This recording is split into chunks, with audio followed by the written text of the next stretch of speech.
Hi, I want to talk about the secondary waves and the expansion chamber, and let's look at AC Calc. If you look at this is a graph of the primary waves only. If I enter Y here for yes display this combination of primary and secondary waves. You can see it increases the diffuser wave here, and it decreases the baffle wave here. And on sheet 1, you've got a listing of all the different waves that are considered here. And I want to give you a graphical representation of what's going on here to clarify this subject. This mark represents bottom dead center. This mark represents transfer closing, and this mark represents exhaust closing. This is an ideal situation of the return waves, where there's a vacuum as the piston's rising from BDC to transfer closing, and there's an additional pressure as it goes up to EC.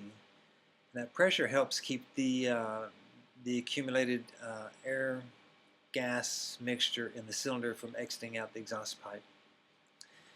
And the vacuum helps keep from sucking back down into the crankcase as a result of the piston rising and causing a vacuum in the crank. So creating a vacuum in the cylinder from the expansion chamber helps counter the vacuum in the crank, so you get less loss, less mixture sucked back down into the crank. So ideally you want a vacuum between BDC and TC, and you want pressure between TC and EC. And here we've got a graph that plots from RPM. K is a scientific notation for 1,000. So that's 11,000, 10,000, 9,000, 8,000. This is from an engine that has its end of pipe power band at 11,000. And this axis right here is for time in milliseconds after exhaust opening. So, like I said, you want a vacuum in this area between BDC and TC, and you want a pressure in between TC and EC. So what is happening is you got these return waves adding to the scene. You got the second diffuser wave. You get the third diffuser wave, both of them being negative or suction. You've got the third baffle wave, and you get the fourth baffle wave, and they're graphed in the opposite direction because they are from the previous cycle. It bounces back and forth when the piston's shut off, so it's resonating back and forth between the baffle and the piston face until it opens again. So anyway, what have we got here? From 11K to 8K, we've got this unwanted positive pressure from the third baffle wave. We've got the wanted negative suction from the second diffuser wave. And it's from 10,000 to 11,000, you've got some interference with the wanted positive pressure that you want between TC and EC. And the fourth baffle wave is adding to or contributing to what you want between TC and EC. So this is a graph of the pipe power with the secondary waves and without. It's a little bit more rounded without. And taking these 4 horsepower amounts and averaging them together, with the secondary waves you get 5.6, and without you get 4.9.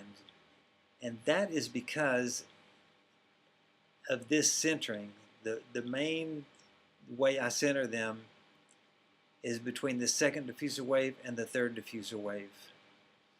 You see that encroachment there and that encroachment there, they're equal. Okay, that to me is a centered, and you can see it on the pipe power graph. And what happens if you go either way? If you add 20 millimeters to the header, you'll move all of these secondary waves to the right. BDC, TC, and EC stays right there. And what you get is a lowering of the horsepower from 5.6 to 5.2, and it's a little bit peakier power band. And if you subtract 20 millimeters from what the recommended length is, you get even more lowering. Also, you get a lowering of the end of power band RPM and a raising of it by the moving of the header length. So that is just a tidbit to understand concerning the secondary waves. And when you use EC Calc, this right here tells you whether or not the header length is correct. Like right now, I'm going to add 20 millimeters, and it says shorten header, and it says shorten it by 20 millimeters. So this is a nice feature so you're not just lost in the dark. It does all the computations for you, comparing where these the 2D and the 3D are in relation to TC and EC, and then gives a recommendation for the length. And again, on sheet 3, you can even get a visual of what's happening with and without the waves added in.